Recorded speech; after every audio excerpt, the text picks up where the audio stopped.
Hey guys, welcome to Trashy Stupid Fun. Today, this is the movie I want to talk about. I have a couple movies I want to talk about that I watched recently. The first one, I want to get the fun one out of the way first before I. No, I'll get the one that kind of broke my brain first. I haven't done a new episode in a while, so that's what I'm gonna do right now. Like last week or so, I watched the movie Tommy for the first time, as in the Who's Tommy. And yeah, it kind of broke my brain a little bit because I don't know what was going. I don't know what was going on half the time, and it was just really bizarre. What did I gather from it? It's about a woman who gets impregnated by this guy who goes off to war and gets killed, or no, he's not killed. He's just wounded or something. And she has a son while he's away, and then they get a divorce or something, and she meets up with Oliver. The mother is played by Anne Margaret, and once her husband gets, I think they got divorced. They don't really say it because it's all done in songs. All the dialogue is songs from the Who, and so they don't really go into what happened there. I don't know, maybe I wasn't paying attention, but I think they divorced or something. So she meets up with Oliver Reed and. I can see why they cut out his singing from Oliver, is all I'll say. Oh, yeah. Apparently he was supposed to have songs in that, but yeah. I think that's why they cut them out, because he can't sing, or I don't know. Not that he can't sing, it was just awkward. And then somehow the father comes back and finds her in bed with this new guy, and a scuffle happens and the guy dies, and the son, Tommy comes in and sees it, and they tell him he didn't see anything, he didn't hear anything, and whatever. And for some reason that turns him deaf, dumb, and blind. For some reason, I don't know why. And then just a series of what the hell moments in the movie. They leave Tommy, who's blind, blind and deaf, with this uncle who just, one of them. I think one of them is a cousin or something. He just harasses the hell out of him. And some other weird guy who's kind of like a pervert or something, and he messes with him too. It was just weird. And then you have the dad taking him to a brothel or something. I don't know what it was. I don't know if it's a brothel or a sex house or like a stripper place, but I don't know. Tina Turner comes in and, starts singing about being an acid queen or something, and weird. Oh my god, that whole scene was bizarre. It was like, I don't know how to describe it, but she puts him inside of a suit of armor, and it shoots him up full of drugs or something. I don't know. It didn't make any sense. And the whole scene was just like too many close-ups, too many insane close-ups. I don't know. It just followed one. What the heck after another. They were all. I mean, it was really interesting to look at, but it also kind of gave me a headache at the same time because it made absolutely no sense. And I was like, okay, I guess I never have to know what it's like to be on drugs because it was just, it was a weird movie. And then of course, there's the famous scene of Anne Margaret, getting stuff shot out at her from a TV. She gets beans thrown at her and soap and chocolate for some reason. And she's just dancing around, and it was like, yeah, this is really bizarre.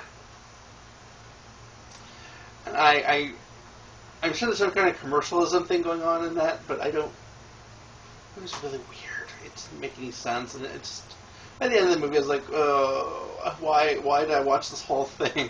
Because it was just like, I really wanted to see what it was going for, and it was just weird.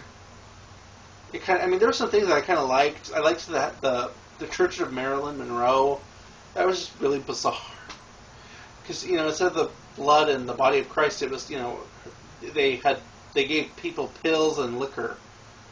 Which if you know how she died, that's really morbid. Just I don't know. That whole thing was weird. But I don't know. I kind of liked the people with a weird Marilyn Monroe masks, and I don't know, it was weird, but interesting. I don't know, it was just a bizarre movie. Oh, it was just weird. I don't know how else to describe that movie. It's just a trip of a movie. Um, um, um, um, it was just weird. It was just a weird movie. I mean, I kind of saw some of the themes that they were trying to go for, but it made my head hurt. And then I'm like, okay, just I'm pretty much done with that movie. It was just a headache of a movie. The second movie I watched recently was The Lost Skeleton of Cadavra. I think that's the right word. It's a sci-fi spoof, like a send-up of 50s sci-fi movies that are just really bad. It's a really funny movie though. It was a love letter to those movies because you had really bad on the nose dialogue. Like the main scientist guy. He said, I do science. I'm going to go do science now and stuff like that. And he had his wife who, it's simple, I don't know, just a simple woman who's just, I don't know, just a simple housewife character. And then you have these aliens who come to Earth, and their ship is crashed or has run out of fuel, so they need to get this meteorite has what was it? It was like atmospherium or something. I think that's what it's called. I think it's called atmospherium, and they have to get it to refuel their ship. But then you have the scientist guy who also wants this atmospherium that's on this rock or something, this meteor. And then you have this bad guy, or this really lame villain guy who wants it because he wants to resurrect the skeleton who kind of summoned him to help him revive him or something. It's really, really bizarre, but in a good way. It was like, I don't know. There's just a lot like really bad movies I've seen. Like a mix of I don't know, just pretty much every science fiction trope you can think of. You got the aliens, you got their spaceship that looks really funky when they do establishing shots of the model because it looks very obvious as it's a model.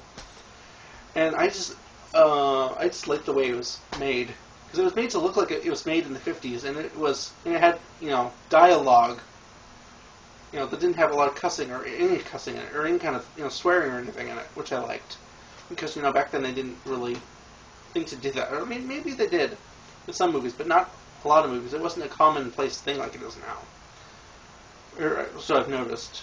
And sometimes it's shocking when you see an older movie that has that has a certain kind of language in it, but whatever. But yeah, I just liked how goofy it was. And then you have a monster. Of course, you in a movie like this, you got to have that trope in there too. The alien monster, the mutant monster that gets loose, and it's really funky looking. It looks kind of like a frog with a third eye, and all the stuff hanging off it to make it look like a mutant. It was just hilarious. And yeah, it was just a very funny movie. If you like spoofy movies like that, check it out. It's very funny. I want to find the sequel, and I think there's another one out there like that too. In that same vein that I want to see. Something about four heads or something. I don't know. But yeah, I think there's a few out there that I'd like to see. But yeah, and then also I've already talked about this movie, but I bought it recently on Blu-ray. Drag Me to Hell, which I think I did an episode about this already, and I loved this. It's so ridiculous, but I love it. And I watched the director's cut, but there's not much of a difference between what I watched on the Sci-Fi Channel and what I watched on here. It was pretty much the same, except one little scene that was just basic graphic violence, an otherwise PG-13-ish movie,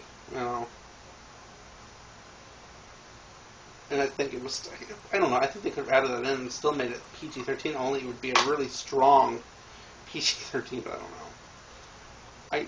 I really don't get ratings sometimes. Oh, but yeah. I don't know, I know. Oh, speaking of horror, I'm just really getting into the mood for Halloween, so last night I bought the Friday the 13th series, or the first 4 Friday the 13th movies.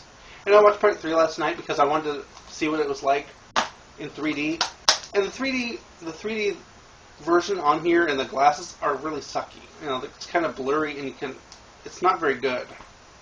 Is all. It doesn't make a cohesive picture. You know, you can see doubles of everybody, and it looks kind of funky. And it's not very 3D.